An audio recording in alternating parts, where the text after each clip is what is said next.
En ce mercredi 21 mai, on discute de violence conjugale et de féminicide avec l'intervenante Jennifer Ann Dooling.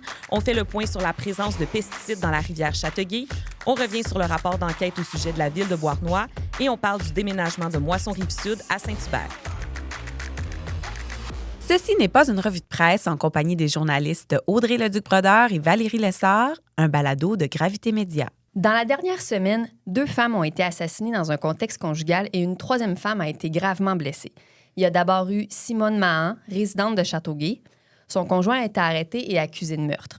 Patricia Linda Thériault a également été tuée cette fin de semaine à La Chute. Un homme avec qui elle devait se marier a été accusé de meurtre également. Et finalement, à Longueuil, un homme est accusé de voies de fait grave puisqu'une femme a été poignardée. Malheureusement, des histoires comme ça, on en entend encore trop souvent. C'est pourquoi on souhaitait recevoir aujourd'hui Jennifer Ann Dooling, intervenante à La Ressource, une maison d'aide et d'hébergement pour femmes victimes de violences conjugales à Châteauguay. Bienvenue au balado. Bien, merci beaucoup de m'accueillir. Bienvenue. Je commence avec une question très large, je dirais. Comment ça se fait qu'il y a encore autant de femmes qui sont tuées dans un contexte conjugal? Bien, je pense que c'est quand on va adresser, en fait, la problématique qui se dit sociale. Les gens ont tendance à vraiment croire que ça se passe dans un contexte d'intimité, donc dans la maison, un peu caché de monsieur, madame, tout le monde. Mais quand on va comprendre que c'est clairement une problématique sociale, donc la société, en fait, doit intervenir. On doit se mêler, en fait, des fois, qu'est-ce qui se passe de l'autre côté de la porte.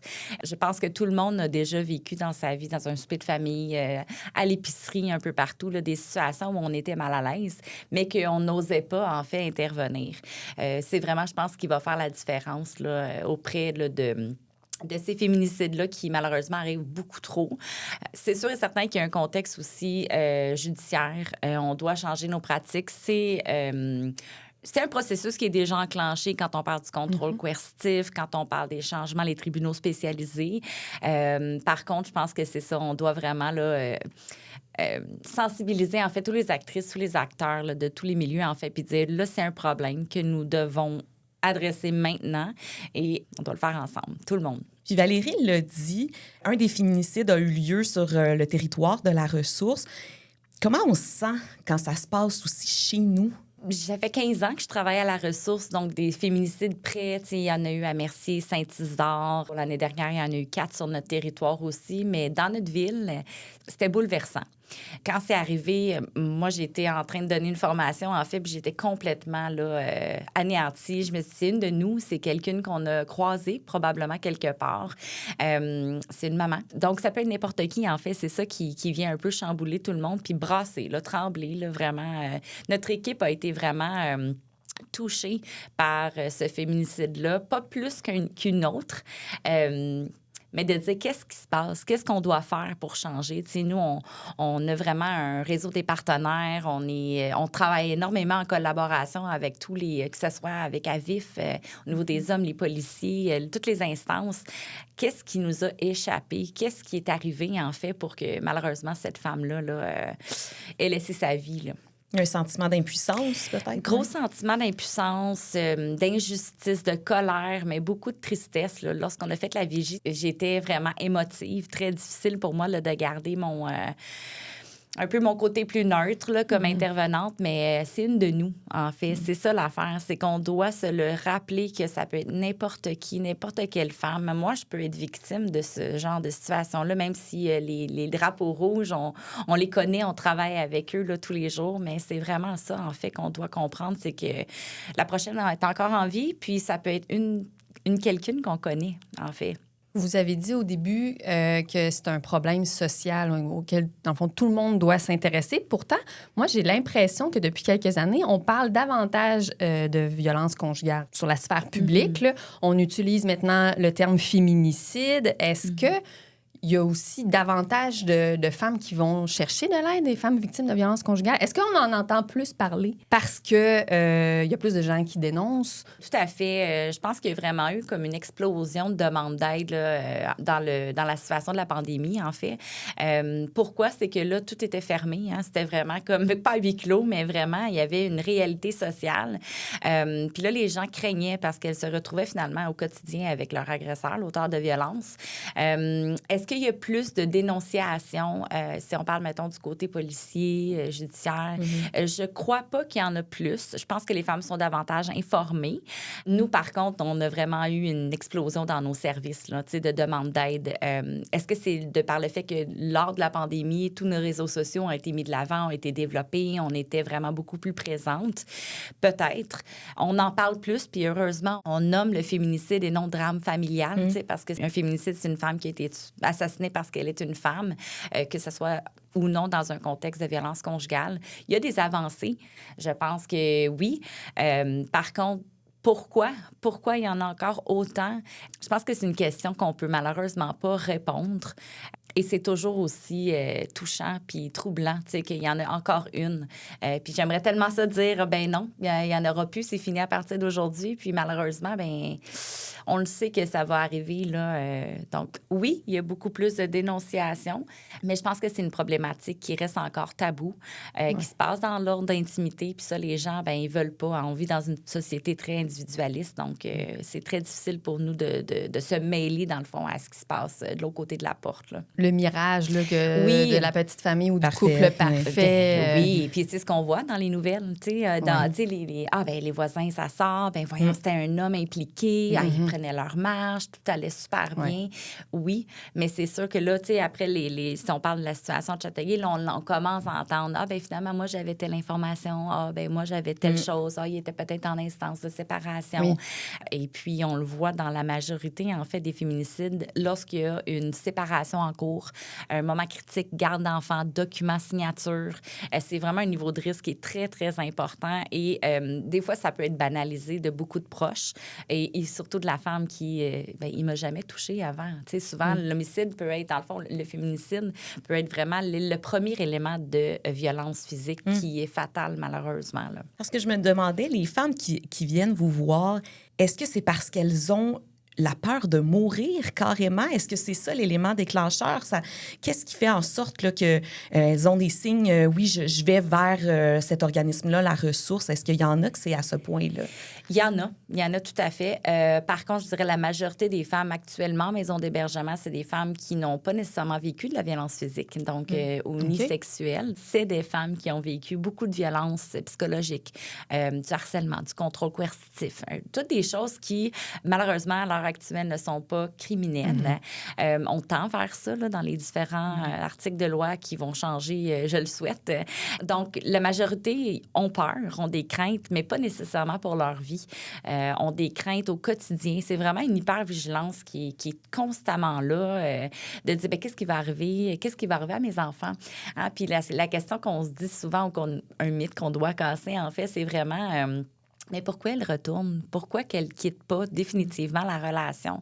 Mais si c'était si facile, elle quitterait. L'exemple que je donne souvent, c'est... assurer la sécurité de ses enfants une fin de semaine sur 2. Bien, même moi, je resterais dans une relation pour m'assurer que mes enfants soient en sécurité. Donc, si c'est pas quelque chose qu'on va réfléchir, et souvent, les femmes qui viennent en hébergement, ça va être des références, ça va être des proches qui vont appeler, des professionnels qui vont dire, écoute, c'est ça que tu vis. Puis c'est à ce moment-là qu'elles sont conscientes pour la première fois qu'elles sont victimes de cette dynamique de contrôle-là, finalement. Okay. Pouvez-vous nous expliquer un peu c'est quoi justement le contrôle coercitif? Oui. C'est comme un... Ça aussi, c'est identité. Oui, mais c'est hyper important dans le contexte de la violence conjugale. Ça fait quelques années, en fait, que le contrôle coercitif, c'est vraiment une nouvelle paire de lunettes d'adresser la problématique. La violence conjugale a toujours été et encore malheureusement associée à la violence physique. Tandis que le contrôle coercitif, c'est des manifestations qui ne se voient pas.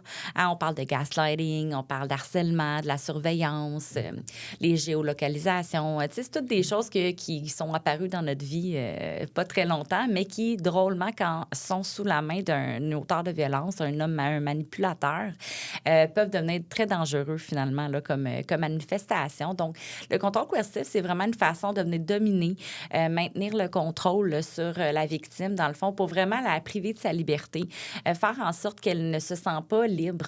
Et c'est souvent la question qu'on aime poser. Tu sais, des fois, c'est juste une chicane de couple, c'est juste, ça arrive, des chicanes de couple dans un couple, oui. Par contre, quand on parle de l'équilibre d'une relation saine, on peut se chicaner sur tel et tel sujet. Par contre, quand on parle d'un contrôle coercitif, c'est qu'il y a clairement une prise de contrôle dans l'intimité. Donc, une personne qui va être privée de ses choix, de ses vêtements, de tout, là. Tu sais, donc, ça touche tout. Donc, la question que souvent j'aime poser, c'est t'étais-tu libre de faire ce que tu voulais? T'avais-tu le droit d'aller avec tes amis? Puis, tu sais, les professionnels, ça va être souvent de leur dire, bien, posez-leur la question. Qui faisait quoi? Qui était libre d'aller à telle place? Puis souvent, on va venir vraiment bien placer là, l'intention qui était en arrière là, de la problématique, donc de l'auteur et de tout ça. Ça pourrait être, mettons, quelqu'un qui envoie 160 000 messages pendant une soirée avec des amis ou qui va donner une limite de temps pour aller faire une course. Oui, on voit des exemples, là, vraiment, tu sais, bon, des AirTags, on envoie la géolocalisation, mais c'est pour assurer ta sécurité. Hein? Ben oui, c'était fait pour les valises et tout, mais là, c'est utilisé en dessous des véhicules. Mais gars, je vais m'assurer que s'il y a un problème puis ton auto lâche, ben, tu sais, je vais pouvoir te localiser. Ça peut être tout simplement de l'accompagner partout, hein? De se présenter à la pause, au travail. Ben mon Dieu, il t'amène ton café à tous les jours. C'est tellement gentil. C'est ça aussi qui est un peu... c'est pas des personnes... On aimerait tellement, en fait, comme humaine, comme humain, de dire, ben c'est une personne détestable, cet auteur-là, tu sais. Mais non, c'est pas que... Sinon, ben tout le monde tomberait... Ce serait plus facile, peut-être. Dans le fond, le personnage. Là. Beaucoup plus facile pour nous de dire, ben c'est ça, de l'associer à l'inverse, un homme normal, tu sais. Donc, ça peut être ça peut être tout simplement, tu sais, de dire, ben je vais aller faire l'épicerie avec toi, contrôler les dépenses. Ah, ben là, normalement, tu arrives à 4h30, comment ça, tu sais, là, il est rendu 45, t'étais où, avec qui? Donc, de vraiment venir isoler, finalement, la femme, la victime, là, pour qu'elle n'ait plus accès à, hey, qu'est-ce qui se passe dans ta relation, en fait, là? C'est pas normal. Donc, il n'y a pas cette possibilité-là. Et à un certain moment donné aussi, la femme, la victime va vraiment dire, je vais m'isoler moi-même parce que, tu sais, j'ai honte de qu'est-ce qui se passe. Et je me sens pas bien, je me sens pas en confiance, on va avoir la perte de l'estime. Tu sais, là, après ça, il y a vraiment comme une dégradation, finalement, de comment elle se sent. Donc, elle va même, des fois, elle-même s'isoler de sa famille. Ça, on le voit beaucoup, beaucoup, de ses amis. Donc, tout à fait, là, dans le fond, seule face à la problématique. Puis, bien, de l'autre côté, bien, l'auteur de violence va vraiment être en plein contrôle là, de la situation. Là. Donc, du point de vue des victimes, mais aussi des proches, on le comprend, il y a des signes qui sont flagrants et qui peuvent nous permettre de faire la différence entre la chicane de couple et le contrôle ou un contexte de violence conjugale. Vraiment. Tu sais, on a beaucoup d'informations sur nos sites Internet, tu sais, à la ressource, là, au niveau de vraiment bien identifier la dynamique de contrôle. Mais oui, on est capable de voir quand quelqu'un a honte. Quand quelqu'un a un impact sur une personne, c'est pas normal, une relation saine où il y a un impact. Normalement, on n'a pas peur non plus de l'autre personne. On n'a pas peur de qu'est-ce qui peut arriver quand je vais arriver en retard. Tu sais, si on est en souper de filles, puis que là, il y en a une qui regarde toujours son cellulaire, puis que là, là, je vais y aller. Tu sais, qu'on voit des changements, en fait, dans les comportements de la personne victime. C'est là qu'on peut un petit peu pousser puis demander. Super important, par contre, de respecter le rythme de la personne. Parce que les enjeux, pour nous, c'est évident, sort de là, puis on retourne pas, c'est non. Mais pour elle, il y en a énormément des enjeux, puis qu'on voit pas nécessairement, nous, de l'autre côté. Là. Donc, comment on peut bien, justement, les accompagner à leur rythme? Parce qu'il y a quelque chose peut-être de frustrant et d'inquiétant pour le proche autour qui dit, mais là, tu sais, moi, je le vois, le danger, mais peut-être que la personne n'est pas prête encore. Tout à fait. C'est quelque chose qu'on tend beaucoup au niveau des professionnels, des proches depuis quelques années. On se rend compte qu'on doit avoir accès à ces personnes-là, tu sais, qui sont aux alentours, en fait, d'une victime potentielle. Donc, on les invite à nous appeler. Notre ligne d'écoute, elle est vraiment 24/7 pour tout le monde, tout professionnel, que ça soit pour ventiler, pour préparer un scénario de protection, pour vraiment venir mettre en lumière cette différence-là entre un conflit de couple et versus une dynamique de contrôle. Alors, tu sais, quand les proches sont outillés, ont les bonnes informations, bien, par la suite, lorsque la personne victime va être en mesure de dire, bien là, je veux l'information, je suis prête à quitter, bien, le lien va être fait, dans le fond, à ce moment-là. Souvent, demander de l'aide, c'est difficile pour tout humain dans la société actuelle. Donc, imaginez-vous, dans le fond, une personne qui doit dire, là, je suis victime de violence conjugale. Extrêmement difficile. J'ai honte. Je suis restée pendant 10 ans. Mes enfants vivent par la bande la problématique. Donc, mon Dieu Seigneur, je ne vais pas aller demander de l'aide. Donc, on invite beaucoup les proches, les personnes qui peuvent voir ce genre de choses-là, de dire, bien, regarde, on va appeler ensemble. On va faire ce lien-là. On peut appeler même avant puis dire, ça va être Jennifer Anne qui va te répondre. C'est Jennifer Anne qui est sur le plancher. Donc, c'est pas j'appelle dans une boîte quelque part puis j'ai aucune idée qui va me parler. C'est elle qui va m'accueillir, t'sais. Donc, puis nous, par la suite, on va la guider, dans le fond, à son rythme, elle est rendue où. Extrêmement confidentiel, nos services, de par l'importance de la sécurité, mais aussi pour... si ça lui tente pas de se nommer, c'est correct. On va lui dire, on va y aller à ton rythme, puis quand tu seras prête à te nommer, on prendra ton nom. Puis le but, des fois, d'avoir un dossier, là, comme on appelle, là, c'est vraiment de faire en sorte que la femme n'ait pas à répéter son histoire. C'est difficile. C'est extrêmement difficile de juste dire, c'est ça qui se passe, comment je vais... aller de l'avant vers ça. C'est une montagne, c'est l'Everest, là. Donc, d'y aller comme une étape à la fois, là. Il y a SOS Violence conjugale qui a mentionné récemment avoir atteint un nombre historique de demandes dans la dernière année avec 60 000 demandes d'aide. Est-ce que c'est un constat aussi que vous faites à l'échelle locale? Vraiment. On a eu, là, exactement les statistiques, je les connais pas, mais on a eu des demandes d'hébergement. On a environ 250 refus d'hébergement dans la dernière année, dans le fond. Puis c'est pas en contexte de problématiques autres ou c'est par manque de place. Il y a une réalité aussi de la crise du logement. Donc, ça fait en sorte que les hébergements on doit s'adapter. Donc, les femmes, on va pas les remettre à la rue. On doit, en fait, assurer qu'elles aient une transition dans une maison, une deuxième étape ou quoi que ce soit. Donc, ça aussi, ça l'affecte, là, dans le fond, le nombre de personnes qu'on peut accueillir. On a des femmes qui sont là depuis 6 mois, des 4 mois, des 10 mois, parce que c'est des femmes... il y a des femmes issues de l'immigration, c'est des enjeux... C'est pas pire, c'est des enjeux différents et qui amènent, dans le fond, souvent beaucoup plus de temps dans les démarches. Donc, oui, on le voit vraiment, là, nos services à l'externe, il y a des mois d'attente. Donc, tu sais, c'est ça pareil. Là. On a vraiment... ça suit un peu, je dirais, l'année dernière, là, les 26 féminicides. Il y a eu comme une crise... Il y a une crise sociale actuelle, mais là, il y a eu comme cette explosion-là. Mais les services ont juste, dans le fond, suivi là, le pas là, par rapport à ça. Là. Donc, quand on entend Québec dire que c'est trop cher, la porte... Oui, exact. C'est très fâchant pour garder mes mots en dedans. Une porte d'une maison d'hébergement, c'est un milieu de vie. Tu sais, c'est des femmes, des enfants. Je veux dire, souvent, moi, je lis mes courriels avec un petit coco, une cocotte sur mes genoux. Puis c'est ça, la réalité des maisons d'hébergement. Ces femmes-là, dans le fond, elles vont où? Sinon, elles restent. Elles restent dans un... Tu sais, souvent, on dit la société, c'est dangereux. Hein? On nous dit depuis qu'on est tout petite, va pas dans le noir si tu sors, habille-toi pas, On nous martèle de messages... selon notre socialisation comme femme et comme homme. Puis, mais le milieu le plus dangereux, c'est souvent leur propre maison. Donc, on fait comment pour aller les aider, les informer? Donc, oui, on doit bouger plus haut.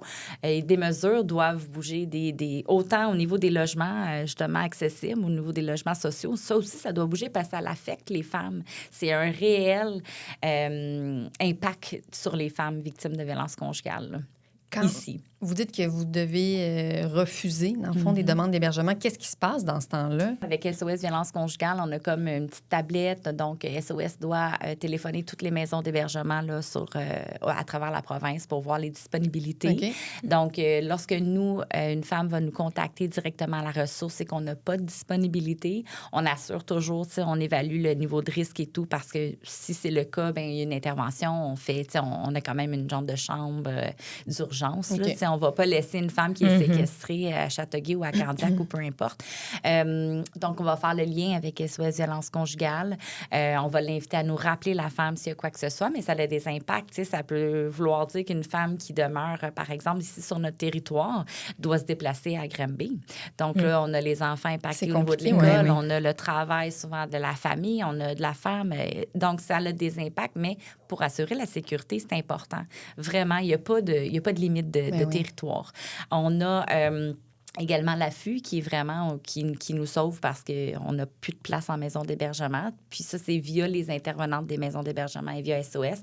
Donc, dans une situation où une femme doit vraiment quitter pour sa sécurité, elle peut avoir accès là, à un hôtel ou en tout cas un logement dans le fond qui va être... mais ça doit passer par nos ressources, là. parce qu'on ne peut pas la laisser là-bas. Lorsqu'elle est prête à quitter et qu'il y a soit eu une intervention policière, on doit absolument assurer sa sécurité et celle de ses enfants. En terminant, on entend via les médias souvent les tragédies. Mais de votre côté, vous, c'est votre quotidien de travailler avec des femmes victimes de violences conjugales. Est-ce qu'il y a des histoires qui se terminent bien? Oui, il y a plein d'histoires. En fait, le quotidien, c'est sûr et certain que dans les médias, on va voir le côté, tu sais, les féminicides, les changements de loi qui ne bougent pas, toute la réalité un peu plus négative. Mais comme je le mentionnais tantôt, tu sais, le milieu de vie, c'est riche, là. Je veux dire, nous, c'est pas notre paye au niveau de l'argent, là, c'est de partager ce milieu de vie-là avec elle. Moi, j'arrive habillée avec mes talons des fois le matin, puis elles sortent de leur chambre avec leur toque comme moi, toi et toi, on sort le matin. Donc, on a la chance de partager avec elles des moments précieux. On voit l'évolution, dans le fond, et la différence que les maisons d'hébergement font. Puis pas juste la maison, le niveau d'hébergement, mais tous les services, là. Puis oui, il y en a des beaux changements. On a une femme de 86 ans dernièrement qui est sortie de sa relation, qui est en hébergement. Elle est en appartement aujourd'hui seule. On a des jeunes mamans, des bébés. On a un petit bébé de comme quelques semaines en ce moment. Donc, on vit ces moments-là et ces non-retours-là. Puis nous, ce qu'on aime dire, c'est vraiment, quand elle quitte, même si elle va retourner éventuellement ou va retourner pour quelques jours pour aller chercher de l'information ou mettre une autre limite de son côté, bien, c'est déjà gagné, tu sais. Puis quand leur sourire, c'est de dire « Oh mon Dieu, je suis en sécurité », puis vous comprenez qu'est-ce que j'ai vécu au quotidien. Ça, c'est ça qui est beau. T'sais. C'est pas juste du négatif. Parce que ces femmes-là s'en sortent. Voilà. Mais merci. C'est une belle conclusion. Oui, puis on très espère éclairant. que les femmes vont aller vers vous, continuent d'aller vers vous pour sortir de ces milieux toxiques-là. Bien, merci beaucoup de l'accueil. Merci. On prend une petite pause et on revient avec nos nouvelles à rafale.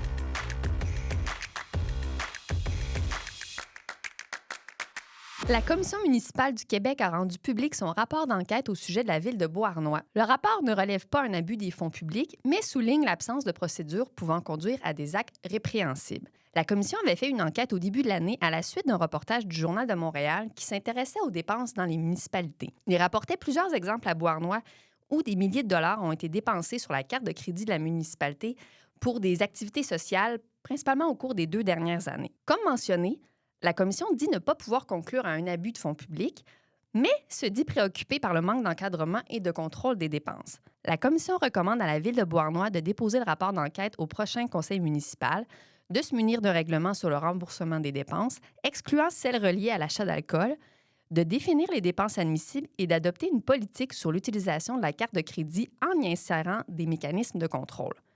La Ville a réagi en disant qu'elle s'engage à mettre en place des recommandations et affirme que plusieurs des pratiques sont déjà en place, mais qu'elles seront officialisées et encadrées. Valérie, le ciel a grondé au-dessus du Québec le week-end dernier. Moi, j'étais à l'extérieur de la province durant le long week-end, mais j'ai entendu parler de la météo qui a fait des siennes ici.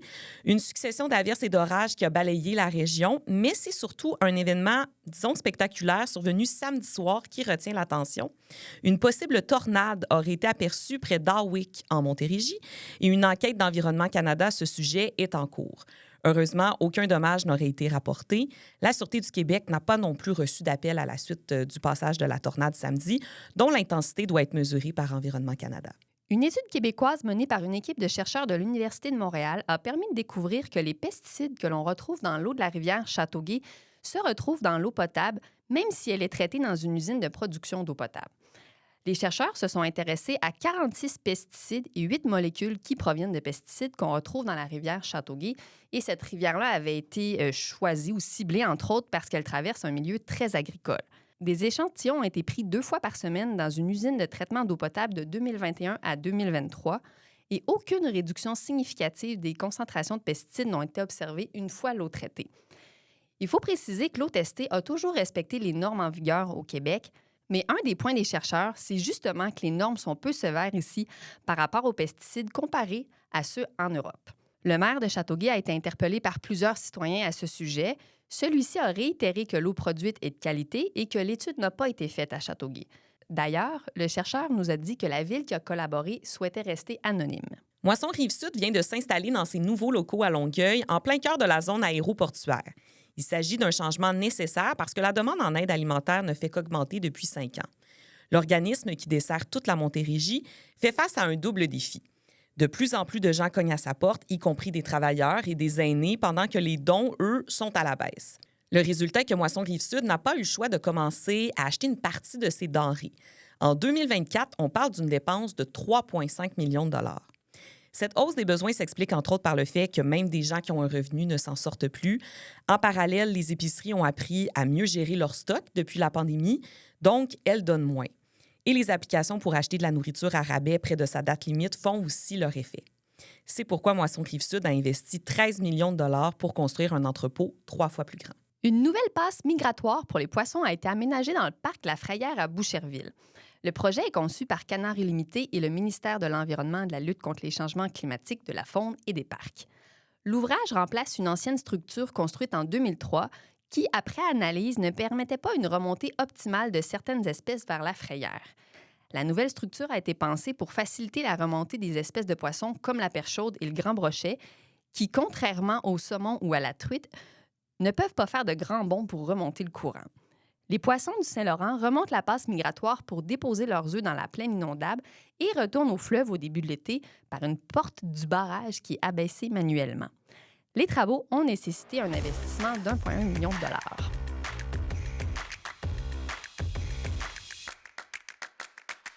La piétonisation des rues est un sujet parfois polarisant et c'est le cas de la rue Saint-Charles à Longueuil.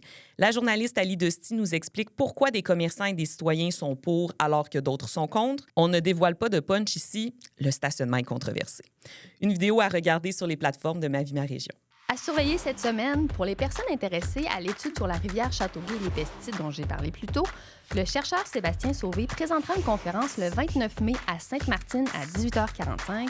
Les détails sont sur le site de la Scabrique. Et c'est cette semaine que nous allons connaître l'identité des artistes qui participeront à la Fête nationale à Saint-Constant et à Mercier. Consultez Le Reflet et le Soleil de Châteauguay pour tous les détails.